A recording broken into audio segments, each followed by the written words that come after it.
We're continuing in Perek Gimel, close to the end. V'nei, kan ba'olam ha'kudim, haya zavnuk gedolim ala b'rina. Here in Olam ha'kudim, Zanuk were greater than Abba and Ima. Ki Zanuk hayu panim v'panim. V'Abba v'Ima hayu achar b'achar. Because Zanuk were face to face, and Abba and Ima were still only back to back. V'yinu, ki nezun hashlimu kol tzorcheim l'tzorch lahem. The idea is like this: that Zun, Zampin and Nukva, already completed everything that they need to complete in this world of Akurim. They got all the ors that they were supposed to get. Shu chamisha ors pnimim u'shnei ors makifim, which is 5 ors pnimim and 2 ors makifim. We said before that's the limit that could possibly be reached in Olam Hakudim. Kodem sheyachzu l'isal b'matzilim, before the ors went back into the pet. Masha'inken ba'Abba v'Ima. However, this is different by Abba v'Ima, because Abba v'Ima didn't reach their highest madriga. They didn't reach the highest madriga they could have reached in Olam Hakudim, which was 5 pnimim, nefesh neshama chayim echida, and 2 makifim, keneged the chayim echida. Ki adayin lo hayu shleimim, she'arei la'Abba lo haya rak gimel pnimim levad, u'bli shum makif, u'le'ima lo haya rak hei ors pnimim levad. Because for Abba there was only 3, he only had 3 pnimim without any makifim. That's according to the Seder Hadvar, how the ors came out and got more ors. They only got 3 when it got to Kesa. Ima, or there's a different girsa in the Chaim, it says only 4. Midale pnimim levad, bli shum makif. So the girsa depends on when you count. How many bina has. When bina comes out of the peh, it has nefesh. When it goes in, that's in the place of keser. When it goes into the place of chachma, it gets ruach. When it goes into the place of bina, it gets neshama. And then afterwards, when keser goes up, so bina gets chaya. And now it has 4 pnimim: nefesh, ruach, neshama, chaya. So now when Abba is going to go, so that's why the girsa. This is why the girsa was the girsa next time. It says 4, which unfortunately here might say that this is a more correct girsa.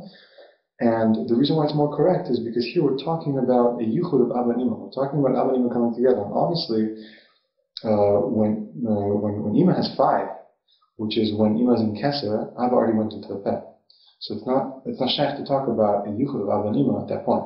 So since we're talking about a yichud of Abba and Ima, it must be that the girsa of 4, that Ima only had 4 ors pnimim. She only had nefesh, ruach, neshama, and nefesh, ruach, neshama, and chaya, and not 5. Even though she did get 5 before she went back into the peh, because when she was in the place of keser, she had 5 pnimim, not just 4. Bli shum makif, but she didn't have any makifim. And furthermore, even before any of the spheres went back into the matzah, into the peh, Zun already had what they needed in order to have a zivug. So Zun already received enough ors pnimim, which we're going to see is up to the level of chachma, up to the level of chaya. And as long as they have both chaya, they can have a zivug.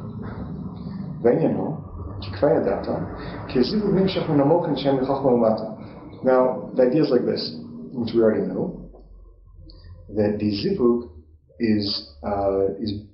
comes from chachma and down. That's where the zivug starts, at chachma, and it comes down. If you don't have chachma, then you can't. It's not possible to have a zivug.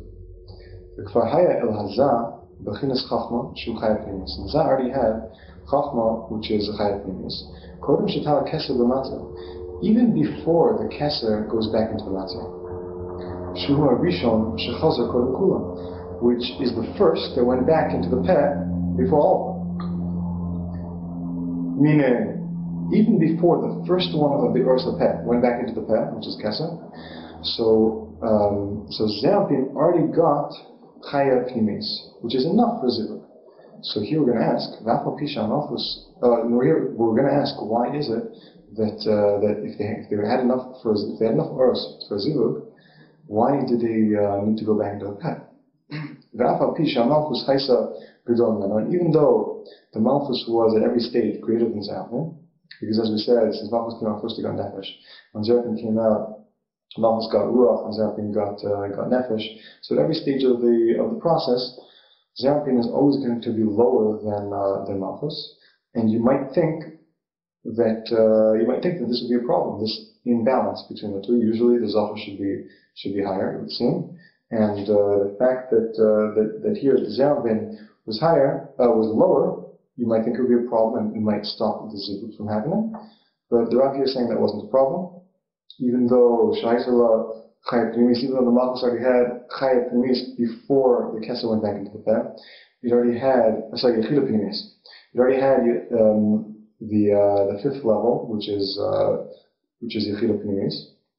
And the aim is a chashash. This isn't a problem. Still, they were able to have a zivug, even though malchus was at this point much greater, or one level greater than Zerpin. Masha'inkin ba'aba. However, this is different by Abba, because Abba never got chaya. Afilu achar she'olah keser amatzah. Even after keser went into the peh and chachma got to its highest stage, he could possibly get, at least at this point. Still, he didn't have chaya, and therefore it wasn't possible to have a zivug. V'imtoma in Cain, lama ala zun b'matilim. And here's a very interesting question. The rabbi is saying that since they were able to have zivug, then it would seem that we should have asked the question. We should say, why did they need to go back into the peh?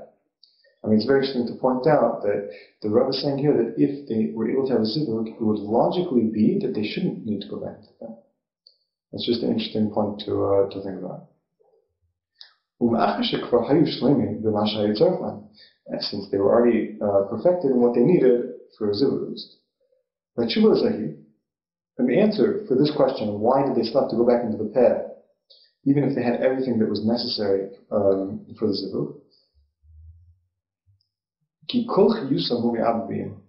All of the chiyus of Zerpin and Nukva is only from Abba and Ima.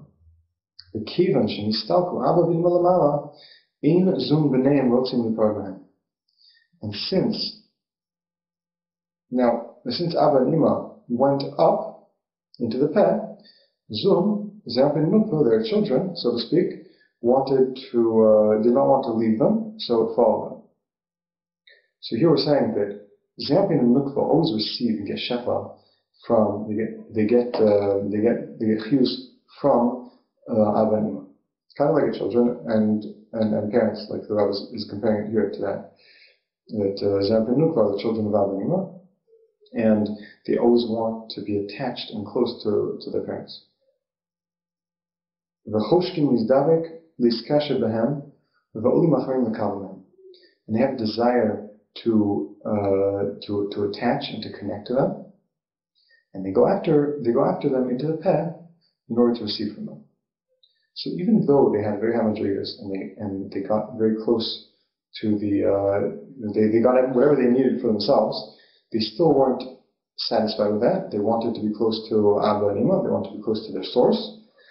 And therefore, when Abba and Ima went back into the peh, so Zerpin and Nukva followed. And also for a different reason, as we mentioned above, because the main chazara, the main reason why the earth went out of the peh back into the peh, why did they go back in? Was in order to make a bechina of kelim. We spoke about this before, that in Oros HaPeh, the kelim were created. And the way the kelim were created was in the way that the Oros came out and went back in and left an imprint of their or outside. That imprint became kelim, as we're going to see, I think, in Perek K, the next Perek, the Perek afterwards. And this process was part of the process of what Hashem wanted to do, Hashem wanted to minimize the awe in order for the Makabim to be able to receive it. So one of the things that he did was he made kelim. And these kelim were created in this process of going out and coming back in. So since they needed to go back in, also they had another reason why they needed to go back in. They needed to go back in order to make kelim, not just to follow Abanima. And therefore they also went in for this reason.